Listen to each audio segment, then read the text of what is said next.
ഒരു ഇടവേളയ്ക്ക് ശേഷം വീണ്ടും പീരുമേടിന്റെ വിവിധ മേഖലകളിൽ കാട്ടാന ശല്യം വർദ്ധിച്ചിരിക്കുകയാണ്. രാത്രികാലങ്ങളിൽ കൃഷിയിടത്തിലെത്തുന്ന കാട്ടാനകൾ വ്യാപക നാശമാണ് വരുത്തുന്നത്. കഴിഞ്ഞ ദിവസം കുട്ടിക്കാനം ടൗണിന് 1 കിലോമീറ്ററിനുള്ളിൽ ജനവാസ മേഖലയിൽ കാട്ടാന എത്തി വ്യാപക കൃഷിനാശം വരുത്തി. തറപ്പേൽ ബേബിയുടെ കൃഷിയിടത്തിൽ കയറിയ കാട്ടാന ഏലം, കവുങ്ങ്, കുരുമുളക് തുടങ്ങിയ കൃഷിവിളകളെല്ലാം നിലം പരിശാക്കിയാണ് മടങ്ങിയത്.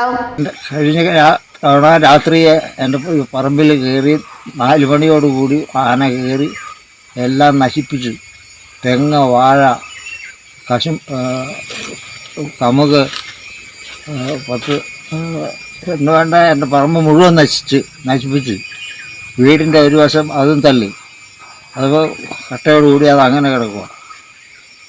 കറണ്ട് അതെല്ലാം വലിച്ച് അതും കളഞ്ഞു. പിന്നെ കാട്ടാനകൾ ഉൾക്കാട്ടിലേക്ക് മടങ്ങാതെ ജനവാസ മേഖലയ്ക്ക് സമീപത്ത് തന്നെ തങ്ങുന്നത് പ്രദേശവാസികൾക്കിടയിൽ വലിയ ഭയമാണ് ഉണ്ടാക്കുന്നത്. വനവകുപ്പിന്റെ ഭാഗത്തു നിന്ന് കാട്ടാനകളെ ഉൾക്കാട്ടിലേക്ക് കയറ്റിവിടാൻ നടപടി ഉണ്ടാകുന്നില്ലെന്ന പരാതിയും ഇവർ ഉന്നയിക്കുന്നുണ്ട്. രാത്രികാലങ്ങളിൽ വീടിന്റെ പുറത്തേക്ക് ഇറങ്ങാൻ പോലും ഭയമാണെന്നും നാട്ടുകാർ പറയുന്നു.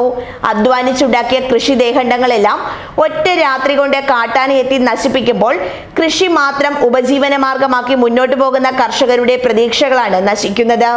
News bureau, Peermade.